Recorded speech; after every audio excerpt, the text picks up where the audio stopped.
Мне поступает информация из достоверных источников, что на Гезмахмаева, того самого бывшего экс-сотрудника спецназовца второго полка имени Ахмада Кадырова, и на меня, и наши семьи готовится покушение. И, скорее всего, ну, как получится, но лучше всего это должно произойти как несчастный случай. Я бы хотел обратиться к ФСБ, к товарищу Бортникову и его подчиненному Игорю Хвостикову, которого мы вот так нехорошо вышвырнули из нашей Чеченской Республики Ичкерия. Хотя следовало бы его вышвырнуть раньше, но как смогли, так вышвырнули. Теперь этот мерзавец, преступник, находится в Казани, он переведен в Татарстан, и через несколько месяцев, как он был туда переведен, произошло нападение в Татарстане на школу. Это говорит о том, что террорист Бортников и Хвостиков продолжает свое кровавое дело уже в Татарстане. Так, сейчас я вам найду видео. Если вы помните, это произошло... Сейчас, одну минутку.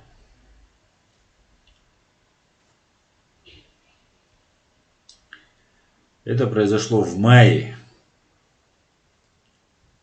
Сейчас, одну минутку.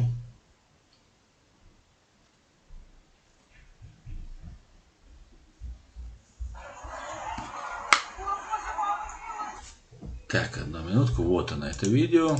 Я вам его сейчас покажу.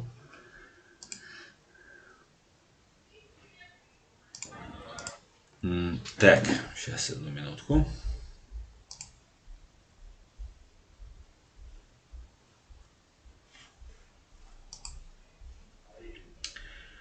Так, террористический акт в Казани, когда в школу вошел преступник, произошел 11 мая 2021 года.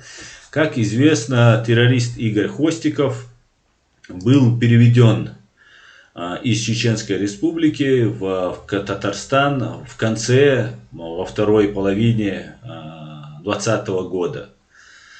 В 2017 году, как известно, террористы из ФСБ по Чеченской Республике предоставили информацию второму полку имени Ахмада Кадырова, расположенному в Старопромысловском районе. И не только им.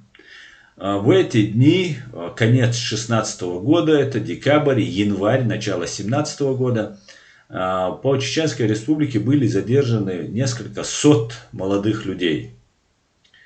100 человек из них были казнены, по нашим данным, по данным Human Rights Center Ичкерия. По данным Новой газете, фамилии им удалось установить казненных 27 человек. Непосредственным свидетелем преступления Гезмахмаев стал 13 человек. И как мы знаем, Гезмахмаев сообщил об этом международным правозащитным организациям, благодаря чему сейчас убийства во временно оккупированной Чеченской Республики Ичкерия сошли практически на нет. И это значит, что ФСБ затаилась. Именно потому, что удар был нанесен по ФСБ, именно поэтому ФСБшники пока перестали убивать людей. То же самое произошло в 1999 году, когда в теракты ФСБ, проводимые ФСБ в Рязани, были задержаны 3 сотрудника ФСБ, 2 мужчины и 1 женщина. И после этого взрывы домов в России прекратились. Сейчас то же самое, сейчас залегли на дно. Самого Игоря Хвостикова, главаря этой банды, перевели в Татарстан, как я сказал. И через несколько месяцев, 11 мая, произошел террористический акт уже в Казани.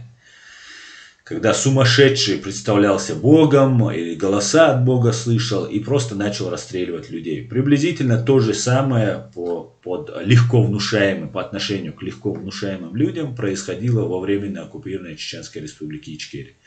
В этом плане Чеченская республика, чеченская нация, пережившая геноцид, была очень хорошим, удобным таким полигоном, где можно было вербовать людей именно вот на такие акции, которые люди идут на самопожертвование. Потому что тех невероятных пыток, той невероятной по жестокости, несправедливости, которая была оказана на чеченцев, на чеченскую нацию, на глазах всего мира, когда весь мир закрывал глаза и делал вид, что так и должно быть, и что мы все чеченцы террористы, там легко найти людей, которые готовы расстаться с жизнью ради того, чтобы хоть как-то восстановить справедливость. Ну и когда есть хорошие наставники в кавычках, конечно же, которые направляют этих полуумных людей, то можно направить вот это восстановление справедливости, и можно объяснить, что для резонанса это должна быть школа или какой-нибудь рынок или еще что-то, что это будет более полезно, чем если будет уничтожен, например, тот же Игорь Хвостиков или другие какие-нибудь кровавые преступники. И они направляют эту энергию, которая накапливается в отдельно взятом человеке, направляют ее против граждан для того, чтобы потом получать с Москвы новые деньги, новые бюджеты пилить, ну и, соответственно, получать звездочки и погоны. То есть делать тот самый результат, на котором русская военщина и ФСБ очень успешно делает себе карьеру, зарабатывает на нашей с вами крови, дорогие чеченцы. Зарабатывают они себе на жизнь, кормят своих женщин, детей, жен, матерей и так далее. И вот тогда, в 2017 году, были казнены около 100 человек, доказано пофамильно 27 человек, около 10 человек тоже должны были быть казнены, но благодаря личному мужеству Гизмахмаева эти люди, хоть и не освобождены, получили большие сроки, что их упрятали далеко, чтобы они не могли давать показания, не выехали за границу, не стали свидетелями этого крупного, можно сказать, единственного уголовного процесса, судебного процесса, который предстоит в ближайшее время. И обязательно Игорь Хвостиков будет главным фигурантом в этом деле, наравне с непосредственно исполнителями, которые там были.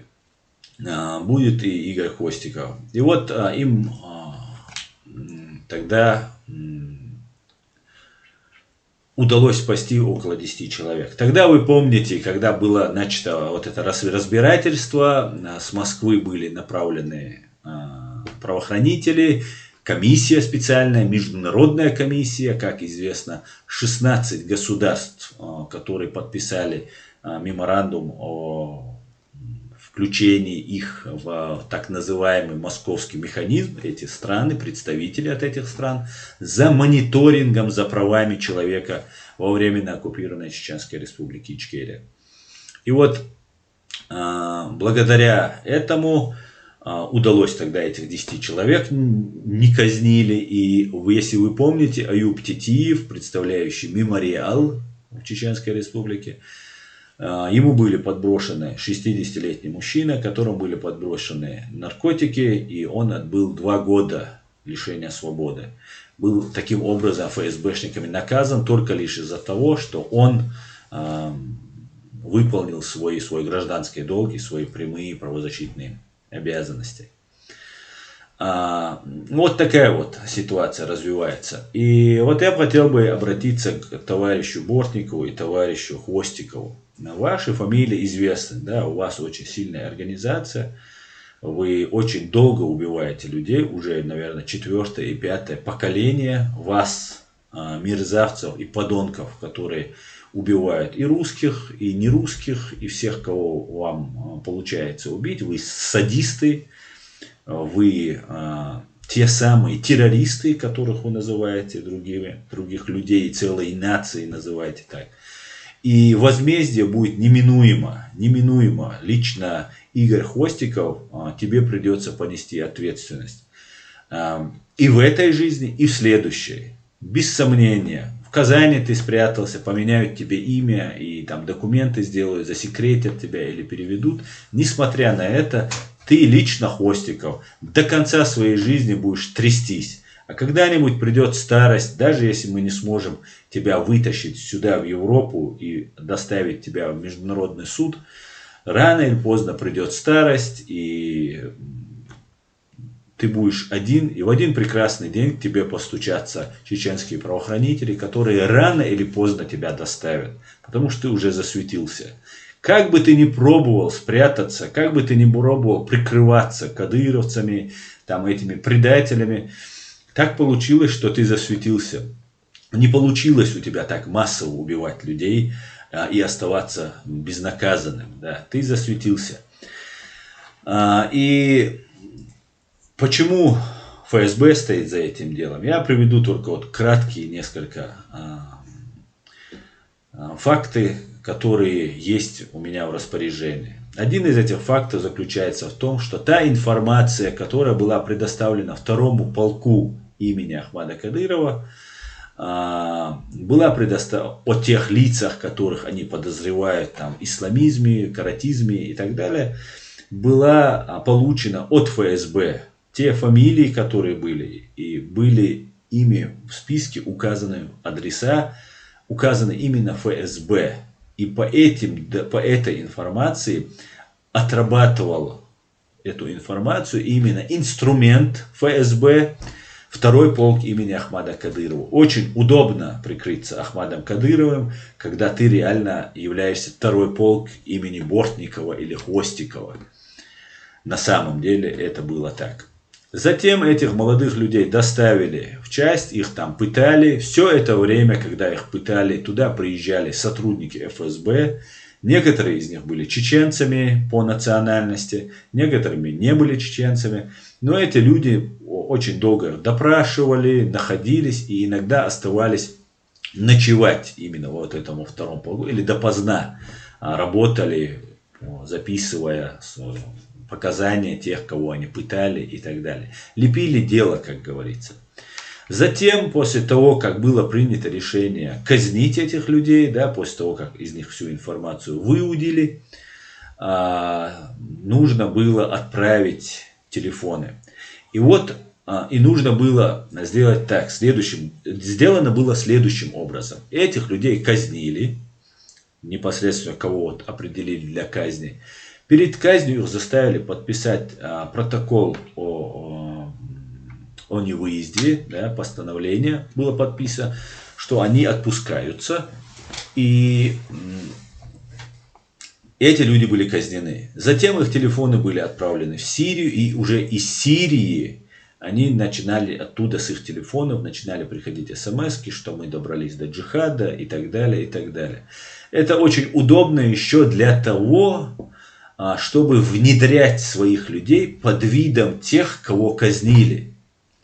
Да, вот, например, да, Махмудов Махмуд, который, допустим, был казнен, да, выдуманное имя я произношу, которого казнят в Чеченской Республике, и похожего на него отправляют, или не очень похожего на него, отправляют сотрудника своего агента ГРУ, ФСБ в Сирию.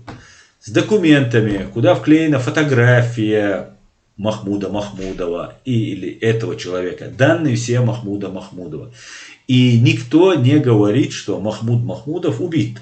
Но зато в Сирии появляется группа людей, которые в розыске в России, которых задерживали, об этом писали родственники, сообщали и так далее, и так далее, и так далее.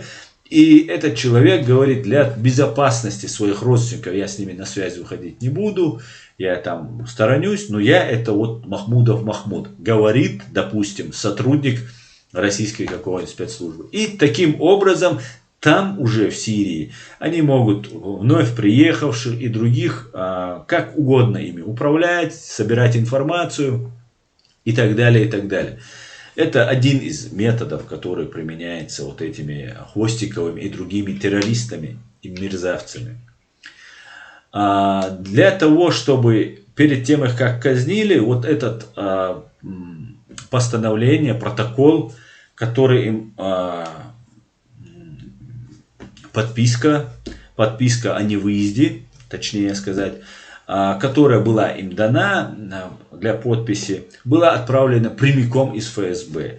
Лица, которые должны быть казнены, были определены именно ФСБ. Именно они их определили как главарей, как амиров, как они их называют, и поэтому их казнили.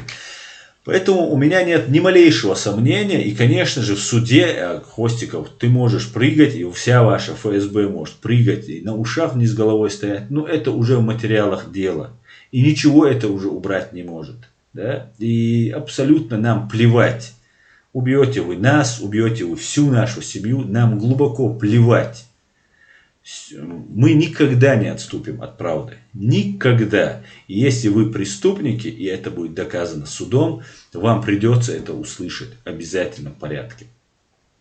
Так что вот так вот. Сейчас я вам покажу видео, где вот в Казани террорист, молодой человек, психически абсолютно ясно по его высказыванию, что это психически нездоровый человек, рассказывает, убивает людей в школе в Казани.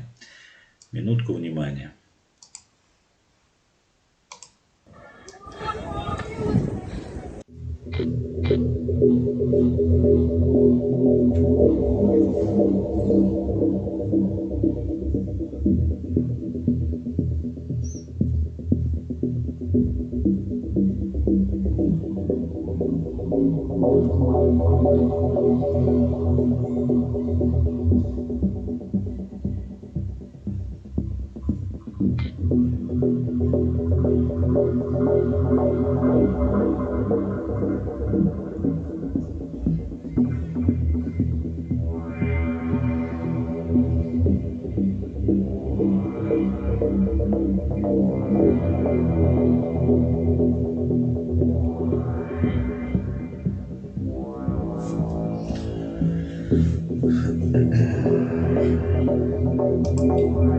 Это задержание того самого террориста было, если вы помните, это событие казанцы в Татарстане, наверное, очень хорошо помнят этот случай. И это произошло буквально через несколько месяцев, когда террорист Хвостиков перебрался на новое место работы.